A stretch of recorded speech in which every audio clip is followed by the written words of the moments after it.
Hope everyone is doing fantastic. We've been watching the previous panel, and it's been extremely interesting. In fact, it gave us some ideas for something extra to discuss in this panel. Just as a very quick introduction, Anisha covered it for the most part, but we're going to be discussing how to basically revolutionize manufacturing in Africa, but focusing on the ICT component, and then especially obviously the IoT component, the Internet of Things. And there has always been a challenge, especially in the African continent, just with how hard it is to get reliable internet access. And I think there's quite a few changes in the horizon, especially for the African continent, with new innovations that's come around. We have Elon Musk. Starlink is an example I used the other day in a pre-discussion, and suddenly having internet connectivity in places where it would never have been possible is definitely a game changer, and it's something that we need to start thinking about before it becomes a reality. We also have challenges in implementing IoT within the continent and within some environments within the continent. So I am joined on this panel by some experts, and definitely from different fields as well. We've got a very good spread. We've got the representation from pharma as well as manufacturing. And I am going to ask them to introduce themselves. I want to start with Alaa Ibrahim from AstraZeneca. Hello all, good morning, good afternoon. Thanks for organizing this conference. It's great to have many parts of Africa together on the same page. I am Alaa Ibrahim. I am the former head of IT and digital in AstraZeneca Egypt. Thank you. Thank you, Alaa. And Sihle, if you could just, I don't know if I see you online. Yes, I am. Oh, there you are. Perfect. Good morning, good evening, good afternoon, everyone, depending on which region you're joining us from. My name is Sihle Mthiyane. I am the CIO for NTP Radioisotopes in South Africa. And I'm really, really honored to be here. I just want to thank the organizers of this wonderful summit for inviting me to be here. And also, I just want to mention also as a disclaimer that what I'm going to be presenting here is actually my personal views as someone that has been in the industry for some time. They're not necessarily the views of my organization. I'm not speaking on behalf of my organization. Thank you very much. Thank you very much, Sihle. And Sethu, please. Hello, good morning, good afternoon, and good evening. It's wonderful to have all of you again. Welcome my panelists too. I am Sethumadhavan. I handle the operations for Nigeria and Ghana, and working as the group manufacturing head. Look forward to the discussion.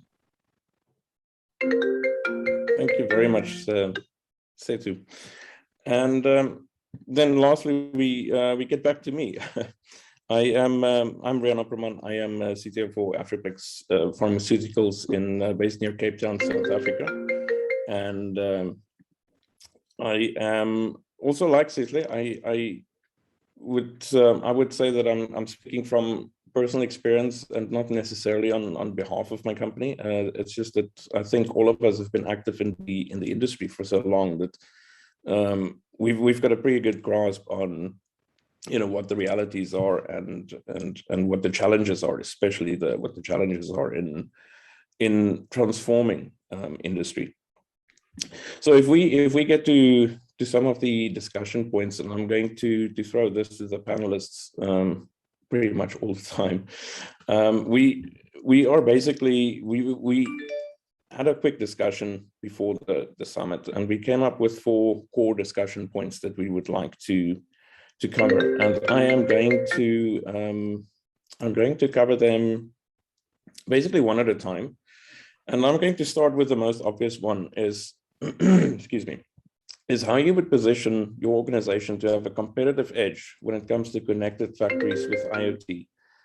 And in that regard, I think it's very important that we look at both personal experience, but also our own companies as an example, and then use that as a guideline to go forward. So if I could throw it to our first panelist, Alaa, is if you were to take your own company and you would have to answer the question as how you would position it in order to make sure that competitive edge is there when it comes to IoT, would be very curious to hear what you say.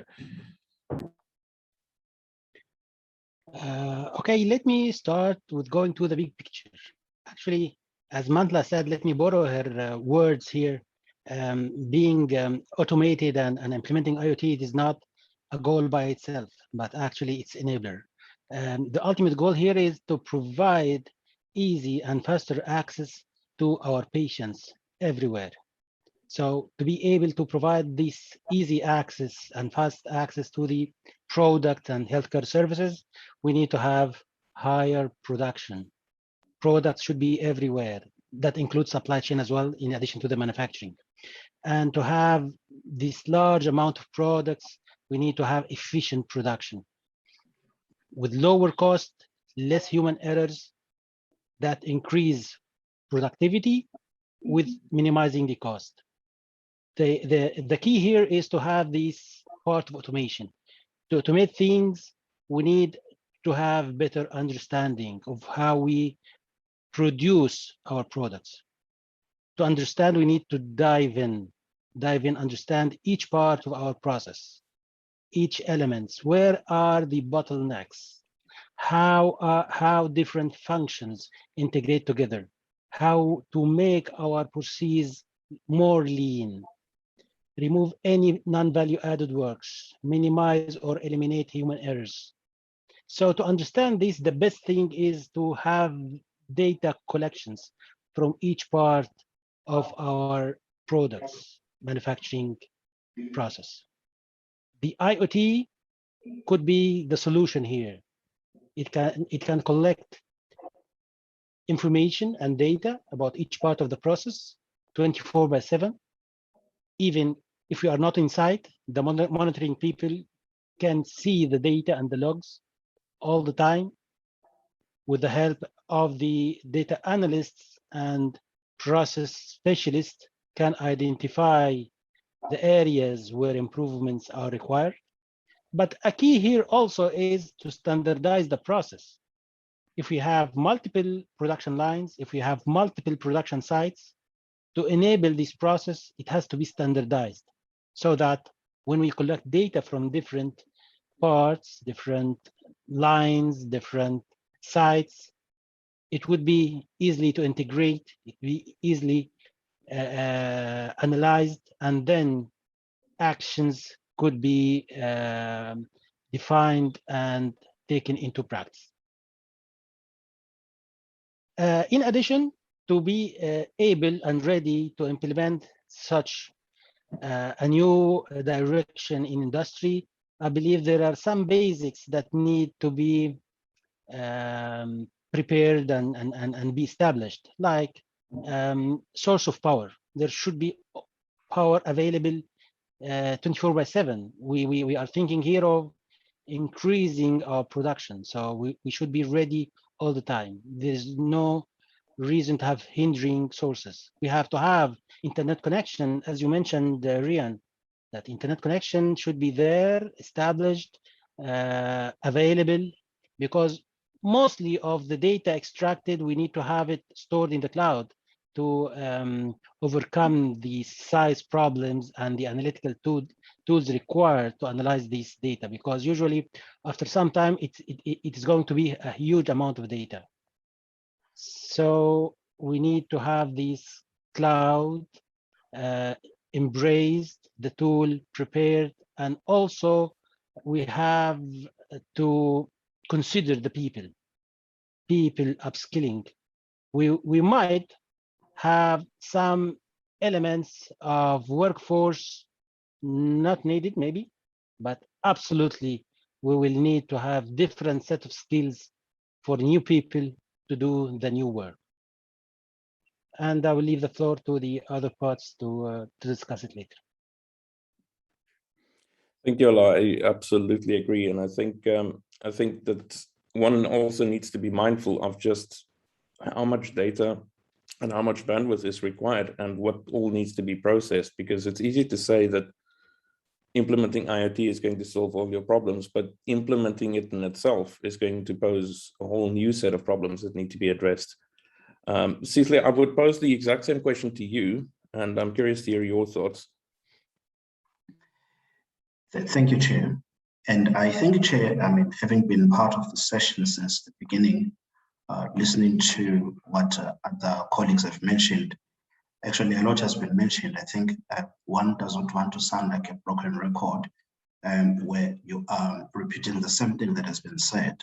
I just want to add some few things. Number one, for me, Chair, as a starting point, it is important that we acknowledge and recognize that smart technology is somehow becoming not an option for the manufacturing industry. I think even if you choose not to have it as a strategy, somehow you'll find that you are forced to do it as a result of the demand and the pressure that is coming from other businesses that are involved in the value chain.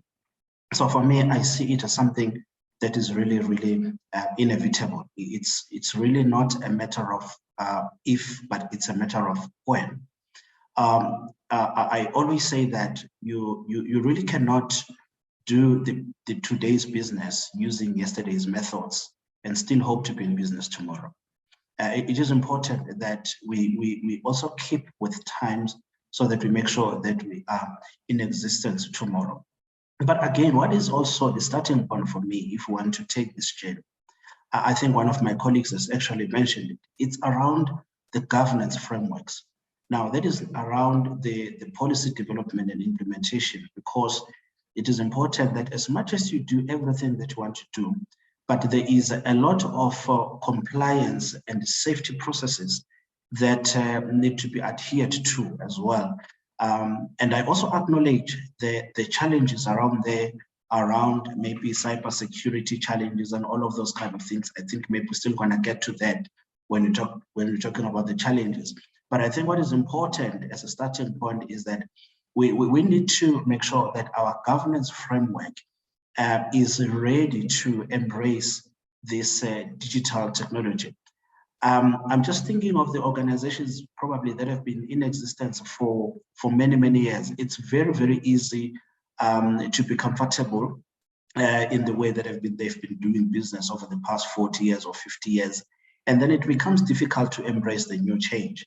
But for me, I think it is important that all of the organizations, particularly in the manufacturing industry, they must really, really start thinking about this, not as something that is an option, but as something that is inevitable. It's a cloud that is coming in and we can't push it back with our hands. It's just a matter of, making sure that we have the systems and we have the tools, we have the capabilities to embrace it and also to sustain it when it gets to our environment. Thank you, Chair. I will stop there for now. Thank you very much, Sihle. I think you touched on a very valid point, is that at some point it's going to happen. It's not as if you can choose for it to happen, and we need to be prepared for that. And when that time does come around, where technology becomes an integral part of your manufacturing process, you need to be ready for it to do a full or at least a correct implementation. Because I think the real danger is doing a haphazard implementation, and then you need to start building on that. And what happens in such a case is you basically just make the initial problems worse by doing that, because to go back all the way and suddenly fix your implementation is not an easy process, especially when you can't afford to stop manufacturing in order to allow yourself the necessary time to do that. And then obviously another thing that we need to keep in mind is obviously also the regulatory bodies in every country and what their specific requirements are. But let's come back to that, and I'm curious to hear from Sethu as well on this topic. Thank you, Rean. And I think my co-panelists have wonderfully articulated. In my view, I think it's about adding value fundamentally. I'd say we are all here in our roles supporting the business, but ultimately it's about adding value. So anything that does not add value, I think we should stop doing. That's what would be my view. Hence, it's about saying that, look, we're going to add value to consumer, customer, or suppliers. What is that which we're going to do in a manner that it improves the business and therefore improves the value? So I think that, in my view, should be the theme. In fact, it's not applicable only for this, but I think it'll be very important more so in this kind of a situation, because I think one of the points that came up is, okay, everybody is doing, should we also start doing this because it's being done? Is it something nice to do? That's going to be a challenge. I think if that's the approach that would be taken. So therefore, to sum it up, it's about adding value, ensuring that there is something that comes out of it, and then people start doing it because they enjoy doing it and they love doing it. Second part is about exactly knowing where to apply what exactly you want. Because today, I think we have a very different situation. Like, we have plenty of answers, but we don't know the questions. Most importantly, it is to understand exactly what is your problem, what is that top 2-3 issues that you have, which is going to unlock value for the business. And therefore, how do you understand so that the application that you're doing is going to give you benefits in a manner that you'll be able to scale up and then prioritize. So I think that's going to be very important as to where exactly you want to apply, and then therefore use your resources. At any point of time, one would always feel the resources are limited. So it's all the more necessary to prioritize, understand, and vital few areas, hit it hard, and then ensure that it works. I think the third point I would say is to keep it very, very simple, because there's too many things that we see here. But what will be important is to understand what works for you and for your organization. I think that's, again, very, very important. And keeping it very, very simple is key. And the kind of resources that you have, I think in my experience, I think whatever quality of resource that you have, of course, we can always say that we'll have to upgrade. That's a journey we'll have to take. That is a continuous process. However, whatever little I have seen, in my view, I would say that I've been able to do what is available within to a very great extent, 80-90%. So I think that's what we need to look at, not really start saying what you don't have. Focus on what is that you have and be clear with what is going to work for you and what will change dramatically the business and then improve value for you and your stakeholders. Thank you. Thank you very much, Sethu. And yes, I think it's very important to keep in mind that you don't want to necessarily reinvent the wheel. You don't want to implement IoT and technologies just for the sake of implementing it. It needs to add value. It needs to have a return on investment. And it shouldn't be a case of let's do it because that's what everyone else is doing. And I think that's very important to remember, because it's a very easy trap to fall into, is saying, but we need to modernize, but not taking that step back and saying, okay, but how do we build on what we have instead of just throwing everything out the window and going all the way back to square one. And that's how you lose production time. That's how you lose production efficiency. And I think that's definitely something people need to keep in mind. I want to jump straight into the second topic because it's pretty much directly connected to this one. And that's just the discussion of how would manufacturing processes be streamlined and simplified by IoT, and how is it going to transform manufacturing? And in this case, I think using examples would probably be the best approach. I'm going to start by just using an example that I've had to deal with recently, not within my own company, but in a case study. And that had to do with, and it is so simple that it's actually, when you look at it, it's actually scary just how a very small, simple change could make such a big difference at the end of the day. What it entailed was IoT was used in order to basically synchronize the metal detection process within final products and have that data go directly to packing in order for them to have an idea of exactly how many units are rejected before it gets to packing. Simplest thing ever. It's literally a number that gets sent up to the next station, and it cuts production. Well, I don't want to say production losses. I almost want to say it cut the waste of time by, I believe it was between 8 and 9% in that particular case study. And if you take that over a full year, that is actually a tremendous difference. And it was the smallest implementation that was there. It was just a, let's try this. And that's the potential that it has. And I think if you take a step back and you say, okay, but how would you transform the manufacturing process in the entire company by implementing IoT technology? And well, not just IoT, but IoT related technology. What would the near future look like? And if I can throw this again to you, Alaa, is also from a pharmaceutical background. I'm quite curious to hear what you think. What would the near future look like in that case? That's a great question, actually. Let me say the transformation here is not a project to implement. Actually, it's a journey to start. So to really understand where we should start, I believe we need to start from what we have today. We need to understand our process. What are the main blockers?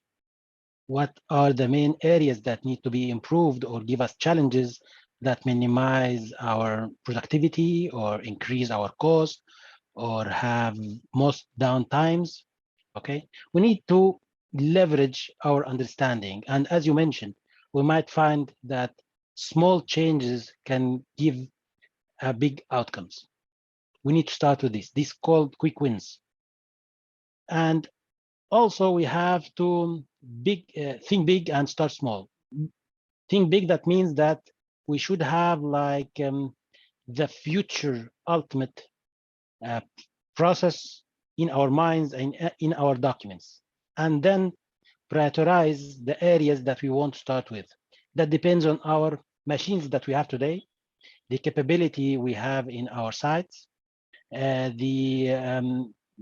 includes also the labs, because the quality labs is part of the manufacturing. It could be the ones that hinder our products because maybe we are lack some of the lab machines that delays the release of our products.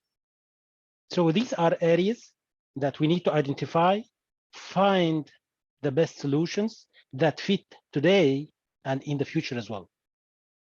So we have to think for today and to articulate the future that we think would be the best for us. And it is not one size fits all. Not one solution can fit everywhere.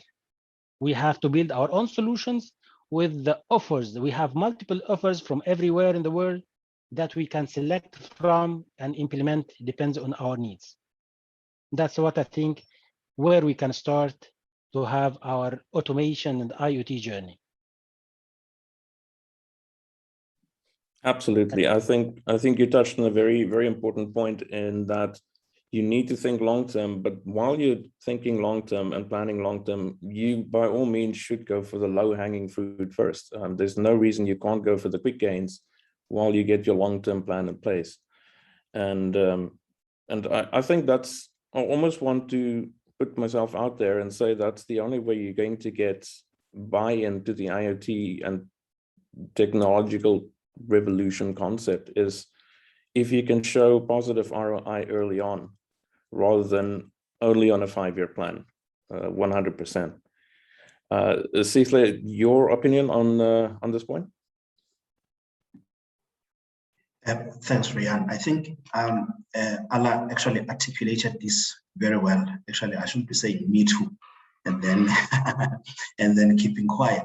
But I think, Rean, over the time, I think we have undermined and underutilized the power of data that we're sitting with in our organizations. by not going IoT. Because until we actually put that data together, then we have no view of the trends, we have no view of the predictions, we cannot interpret that data so that it makes us to make sound decisions, we cannot see the ratios, we cannot even see the tendencies. Now, I think for me, what is important is that we need to realize the amount of data, because what I've noticed in my experience, Rean, is that organizations do collect data. They do collect data. It's just that that data is sitting in a fragmented way. There is no way where the data is actually collected so that it can actually make sense for the business. I think for me, it's the point number one is that let us collect the data.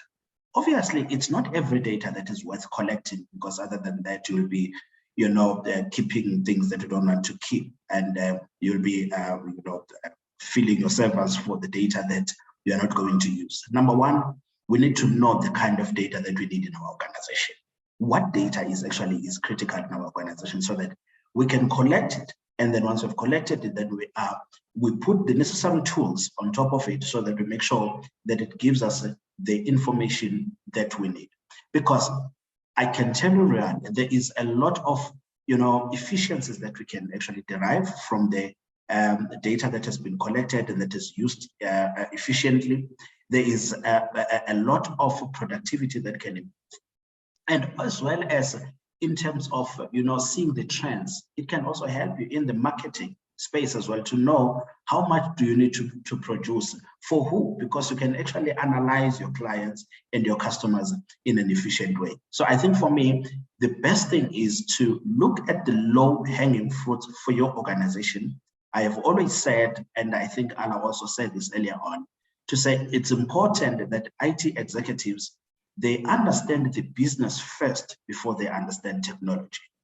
Because what has been happening historically is that they will focus on technology and then leave behind the basic understanding of the business. Because if you do not understand the business, you will not be able to marry the technology that is out there and marry the right technology to the business, so that at the end of the day, you don't just employ everything that is out there in the market, but you employ the necessary tools because you understand the business before you can actually focus on technology. Thank you very much, Chair. Sihle, what you just said is absolutely music to my ears, because I could not agree more when it comes to the data. And I think that's a challenge that too many people have, is that so much data is collected and they feel that a lot of the data collection processes are in place and that the goal is achieved, but nothing is done with the data. Business intelligence needs to be part of the journey. That data needs to be translated into meaningful information. And I think I see so many cases where it's not that it's not done, it's just that it's not done to its full potential. And especially with IoT, where you can start giving more context to data, I think that is absolutely one of the critical points that need to be part of the roadmap. And I'm going to throw the discussion over, or the microphone over, to Sethu now. Thank you, Rean. Again, beautifully articulated by my co-panelists. When we look at data, I think what is first more important is the fact that there has to be even a purpose before the data is collected. Otherwise, it's very easy to kind of generally see people collecting tons of data, and then partly certain things are of value add, certain things are of non-value add, and then the manner in which it is also collected is a big challenge today. Into those physical logbooks where somebody is writing, and for them to go back, there's so much of rework by the time even it gets into a value add phase. I think there's so much of bandwidth that is wasted by the workforce. I personally believe that it is extremely important to kind of make, if we can make the work easy for the people on ground, the foot soldiers, I think we have achieved our role. I think that's what I believe in. They should not be struggling for doing something which is very fundamental. If there is a manufacturing unit, I feel that why should somebody even struggle to produce even a base product? I think the machine should do the work and people should just supervise and then control the machines. And that's it. whereas that's not actually the case in most of the situations as we've seen. So therefore, ensuring that we use the natural intelligence of people, because we obviously are very excited about the artificial intelligence. I think looks like we have forgotten over a period of time the beautiful natural intelligence that every one of the human being, every one of our colleague, even in whatever, companies, factories, wherever we work, they are as good as any one of us. It's not that somebody could be an operator, but he is just the same as me or anyone else. So I think we have somehow seem to have lost that, connect. And it's very important, therefore, to get them their own expertise. And it's like how there is a pilot on board and then there is a ground control.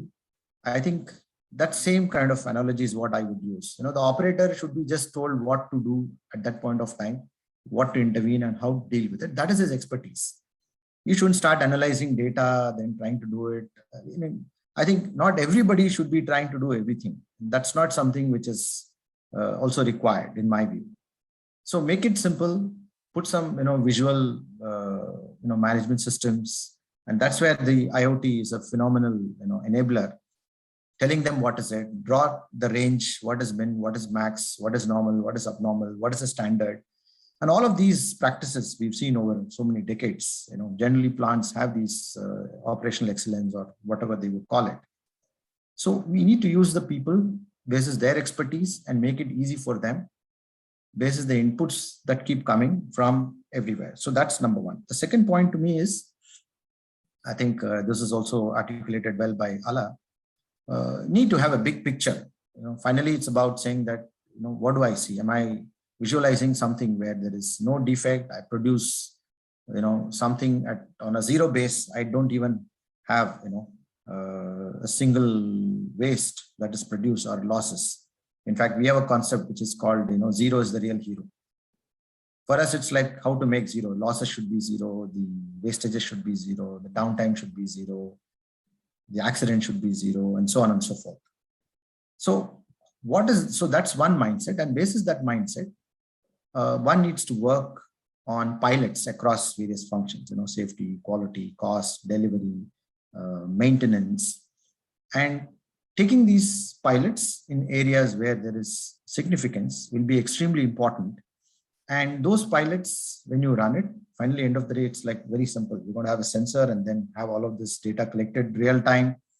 And then somebody else is perhaps, who's skilled at, again, dealing with the data, deals with it, comes back with insights and says, these are the 2-3 things what one need to work on. So these pilots, in my view, even if pilots fail, we should celebrate, because normally it's about talking, the general thing is to celebrate success, but you should celebrate failures is most important, because culturally that sends a very, very strong message to the team, especially when you are venturing something like this. So making those pilots work and then finally integrating it into a typical, network of systems, which is what with time you're going to take those steps. And to me, it's more a milestone. It's not a destination. The advancements, we are going to have industry 5.0, I'm sure, 6.0. God knows what is that going to be. It's left to everyone's imagination. So therefore, understanding this, doing the pilots, scaling it up and keeping the excitement on, and therefore making it easy for people to be doing what they're doing on a routine basis so that their natural intelligence can be used effectively and then getting all the results that is required and adding value. Thank you. Absolutely, Sethu. I think it's also important to remember that we don't just need buy-in from the shareholders and top management, but we need buy-in from everyone. Because you're not going to get effective operation of processes if the personnel on the ground are not buying into the concept. And I think that is something that is quite often overlooked. And I think this ties right into our next topic, which is what are the major challenges to implementing IoT and to doing technological transformation within the manufacturing sphere, and what can be done to address them. I mean, there are, depending on where you are, there's obviously different challenges. I think there are some uniform challenges across the board, but legislation, the labor situation, the unionization of the workforce, all of that at the end of the day is going to pose a challenge, and I'd be quite curious to hear everyone's insights on what you perceive as the major challenges in implementation. If I can start with you again, Alaa. Yeah, thank you, and that's a very important question. And let me say, every change has its own challenges, and usually we see challenges as a negative word, but actually I see it as the opportunity to start the evolution. When you have challenges, you dive in, find the suitable solution for your case, and then you evolve your process and survive and maybe lead at your area. So it's opportunity. Absolutely, we have many questions to answer that is related to process, to the machines, whether it is processing machines, packing machines, lab machines, regarding to the people, and also to the supply chain. And since we mentioned the evolution here, we need to start with understanding what we have. Do we have a streamlined process? Does it have any non-value added work that we need to remove from starting now?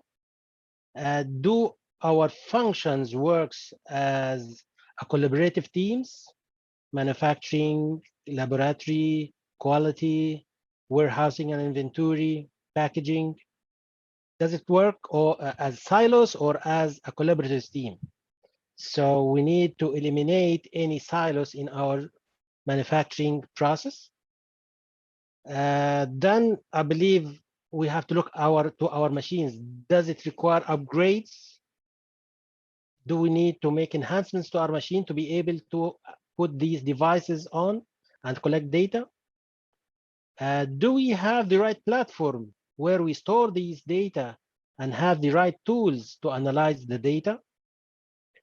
And finally, the people. Do we have the right skills to work on these new activities? Like, when we mention about understanding our process, it has to be documented, because when we put things on paper and discuss, we find new aspects that we used not to see it. When seen by other people, other functions, we find areas we can improve. Also, when we mention the people and the possibility of having less people to work on this automated process, we still have the opportunities of creating new jobs for new skilled people. And this where we have to work with the labor, make them understand what we are going to do. It is not about only automating for the sake of automation. We need to automate to increase our product, to provide better healthcare service, creating new jobs, maybe in our sites by increasing its capabilities, or even in other sites or downstream the supply in distribution area maybe. When we have larger levels of numbers of products, we need to have more distribution channels that creates jobs. So when we eliminate some jobs, we actually create other jobs. So hopefully that helps make everyone share his effort and align to the efforts of evolution of our industries in Africa. Thank you. Absolutely. I think it might be also a misconception that implementing IoT and technology is going to just replace jobs. I don't think that is at all necessarily true across the board. I think it's going to transform jobs. I don't think it's going to necessarily replace them.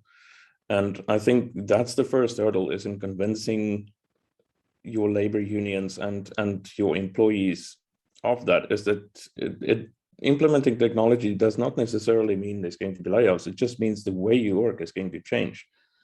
And that's why I said buy-in on the ground level is absolutely essential. Sihle, what do you think? Thanks, Chair. If I can just connect to what you've just said now, I think it is important that we prioritize reskilling. And I believe that the trade unions or the labor unions have got a role to play. I think we need to find a way whereby they can assist us in terms of encouraging the members to, to take the opportunities to be reskilled, and also help the organization actually to achieve that. And also number two, I think it was one of my colleagues in the previous panel, if I'm not mistaken, it was Mr. 𝐴𝐚𝐬𝐿, I think he's also from South Africa. He mentioned something profound about our learning institutions. We need to challenge our learning institutions, or rather they need to challenge themselves in that, are they really producing the skill set that we need for this era? Or they are just producing the skill set that they've been producing over the past 30 years? Are they not producing the kind of people that will, in a short space of time, become obsolete? Or people that are already out of space already even before they come out of the universities? And I think also there is good work that is being done by Kenya, if I'm just connecting with our previous panel discussion. I think those are kind of things that we need to check as well with our institutions to say, is the curriculum actually producing the kind of skill set that we need for this era?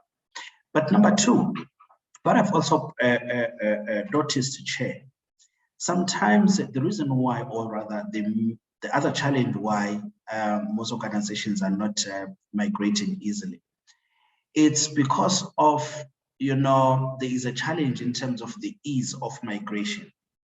Because most of these organizations, especially those that have been running for many, many years, you'll find that they are running on a lot of legacy systems. And unfortunately, those legacy systems have become the core of the business. So it's very, very difficult at times just to migrate them like that. So, and sometimes some of them, they're not even migratable. They are not even, they are not even cloud compatible for that matter. So then it becomes a challenge then in terms of how then do you move from those legacy systems, which are actually the core of the business, and you sort of modernize them and still keep the business running. I think that is also a challenge number two. Number three, what I've also noticed, Chair, is sometimes the lack of understanding from the business leadership can also be a hindrance. If our board and our executives do not understand the importance of this, sometimes that can also be a hindrance, because if they do not understand, probably they will not find a reason to invest in these kind of initiatives, because unfortunately they don't come cheap, these conversions. They have a high cost of capital.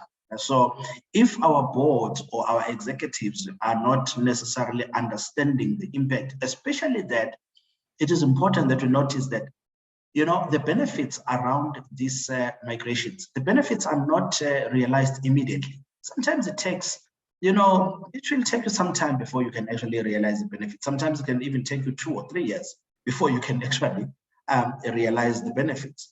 But now, if our boards and the executives do not understand what we're building towards, I think it was actually Alaa and also Sethumadhavan who said, if I'm pronouncing the name correctly, who said, we need to have a bigger picture, because you don't want to do something now that you'll have to undo in the next 5 years. You need to build towards something. So if then our executives do not understand what you're trying to build towards, then it becomes a challenge. And then lastly, security concerns, especially with regards to cybersecurity. That I think Alaa mentioned that in our discussion earlier.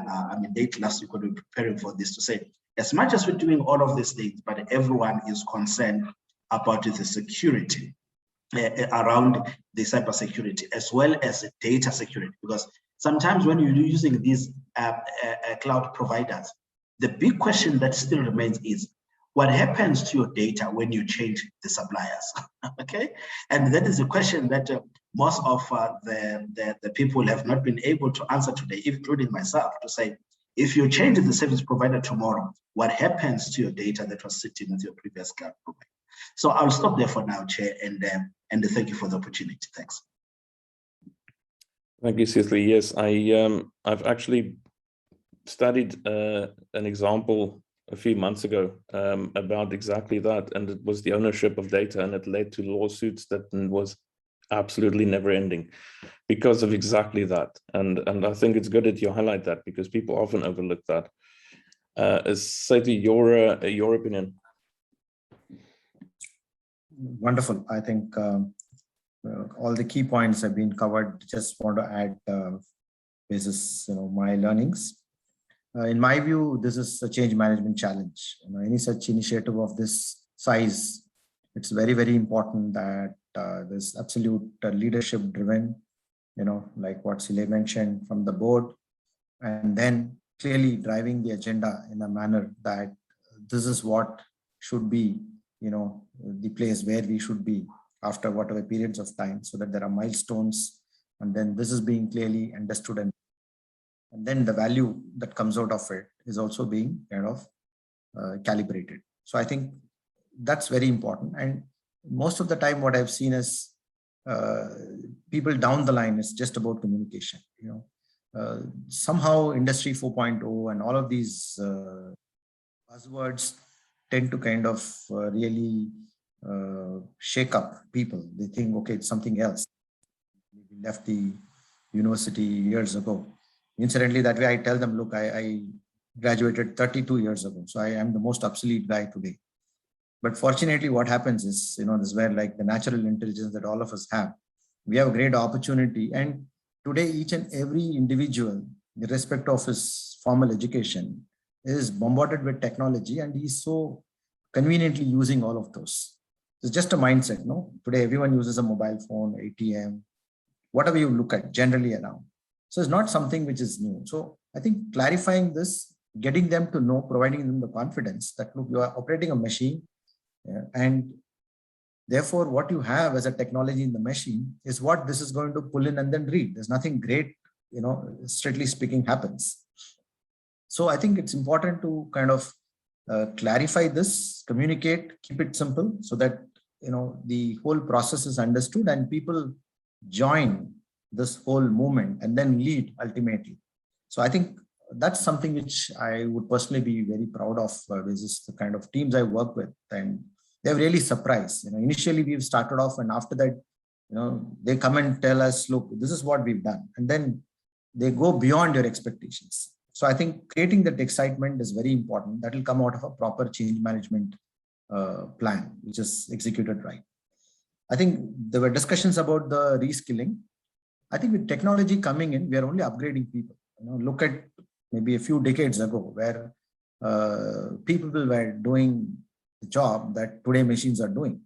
So nobody's really, while we can say they have lost the jobs, but we don't want somebody to be carrying any weight. All of this is non-value add work, and this is also something not ergonomic. So it is also another level today. With this kind of technology coming in, we are going to really upgrade the skills.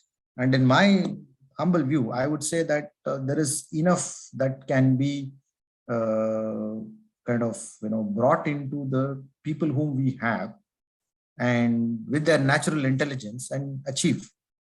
I personally have had many examples. Somebody who cannot even read and write can operate a machine in the panel because he has his own memory of what the letters look like, and it's been amazing. So plenty of examples are there where people have their own way of figuring out things. And finally, we need to use their intelligence. I think that's what is most important. Being formally educated is fine, but that's not an end in itself. Sometimes it creates a barrier. The mindsets are different. We got to be. So reskilling is extremely important, providing them the comfort. And what I've seen is, in some cases, the challenge, I would rather make that individual drive the whole change as a leader. Then you'll find a dramatic difference in the way he looks at things. There's a paradigm shift. The guy whom you think is the barrier is the one who's actually enabling the whole process and then leading from the front. So reskilling is another critical part. Another interesting fact is, will you be able to work with the kind of lines you have? In fact, we have lines, some of the lines are even 30 years old. I've seen this in my other companies also, and from my colleagues I've learned. There is no challenge that I have seen or heard where we are unable to retrofit any such kind of these systems into this. Now, this is my view and this is my experience. So finally, sensor is going to measure something, what a particular machine is doing. So these are things, and the beauty is the way these IoTs and some smart factory systems all work, they are just working from outside. They're not really getting into the way a machine works. So that way, there is no major challenge. I would say, yes, you can always upgrade, but where is the CapEx? There's a reason for which you're running this line. So unless and until you're able to, and as engineers and the leaders, your role is to improve the life of the asset. So therefore, anything can be retrofitted. It requires clarity, understanding. It may not be 100% absolutely, but I think in my experience, largely we've been able to kind of do what we want to do based on the available level of technology. Another important factor is the dependence on the OEMs. I think Sihle mentioned this point. If the service provider changes, then what happens? I think this is a very valid point. And one of the things what we realized when we started implementing, even prior to COVID, is we clearly told them that, look, our team will execute the whole thing. Even if they're failing, doesn't matter, we'll keep trying, but you support only remote. Even prior to COVID, we told the commissioning engineers, don't come here, you be there, send the videos of what we need to do, because we need to do the training and get our people to commission it. I think that's given us amazing results, I would say. In fact, today we look at there are quite a lot of people, and they're surprising us, like I said, day by day, coming with lots and lots of new things which they are doing, because they're not got the hang of what it is to play with this nice toy. So that's something which is excellent, and they're making their own dashboards. They're looking at what is that which is required, this is the need. So we don't go back to our OEMs any longer. We say, okay, leave it to our guys to play around with, we take accountability. So I think this is another very important part of this whole thing. And finally, I would say the CapEx, it could be a challenge, but if you want to start with things that are simple and work with what you have, just basic sensors and all of this, I've not really seen this to be a very CapEx intensive, at least to create the excitement in the pilots and all of that. So gradually with time, by then, you have a case study, you've proven what has worked for you, then it's always very easy. We did a pilot in one line, then we go and say, okay, we want to scale up to our 30 lines. We've never found any challenge because it's really proven and the pilot doesn't really cost much. So that's basically, what I would say in terms of the challenges and how they can be overcome. Thank you. Sethu, yes, I also feel that you don't need to implement the full solution right at the start. You can plan ahead, absolutely. Your total cost is going to be prohibitive maybe, but it doesn't mean that your startup cost is going to be. And I think that should be seen as an opportunity for smaller companies or companies who are a little more constrained in terms of CapEx availability to look at starting small, but planning big, if that makes sense. I do believe the next panel will start soon, so I'm going to just go around, ask everyone to just a quick 30-second closing remarks, and then I'll basically just summarize for us when it comes round back to me once it's finished the circle. If I can throw it over to you, Alaa. Thank you, Rean, for administrating this session. That was excellent. Actually, let me say that change is the only constant thing in life. Change is coming whether we take it, embrace it or not. So it's opportunity to embrace the change, implement the way we benefit from, where we can add value to our people, to our customers, instead of being left behind and we still have to make the change at certain moment of time, but then it will be obligatory and not for our benefit. So take the opportunity, make the change the way you manage it, the way you benefit from, the way you can add value to your customers. I believe this could be the outcome from the discussion that we have held. I believe every challenge has a solution, has multiple solutions. Select what fits for you. And thank you very much. Thank you, Olam. Sihle? I think it's important that to take this as an opportunity other than a hindrance. It's a lucrative opportunity, which unfortunately, the people that move faster in this are actually saturating the market, and they're actually taking the profit. Sometimes we need to move a little bit quicker. I know there are challenges that we are battling with, but I think let us just take this as an opportunity. It's not an hindrance. Like I said earlier on in my opening remarks, you cannot do the today's business using yesterday's methods and still hope to do business tomorrow. So let us embrace this as an opportunity, and thank you for the opportunity, and thank you for the discussion, Rean. Thank you. Thank you so much, Sihle. And Sethu? Yeah, thank you. I think it's been a wonderful discussion and learning. To me, I would say it's the digital revolution is on, and I feel fortunate to be here at this point of time to experience all of this, and more so the kind of challenges that are being faced today are disproportionate compared to what it used to be in various points of time in the past because of course, the globalization. So I think these are strong enablers, therefore, for us individually and also to, all of us collectively to utilize this and then get real value and finally make, life better for the generations to come. Thank you. Thank you so much, Sethu. And just from my side, my personal summary is that you should, I think it's pretty much exactly what I said in my last remark. We should definitely plan big, plan far ahead, but start small. Because if you keep on planning big and you plan for the perfect scenario, the problem is that you're never going to get started. You're never going to get off the ground, and you're never going to get that buy-in, which is absolutely essential from ground level all the way up. And I think that is something that people often miss. They look at the bigger picture, but the problem is behind the bigger picture, there's a smaller one. You need to look at that one first. Maybe it's in front of the bigger picture. I always get the metaphor wrong. From my side, that is pretty much all. I want to thank all of the panelists for their absolutely valuable insights. I think we share a lot of the same views, and I think we learned quite a bit from each other as well.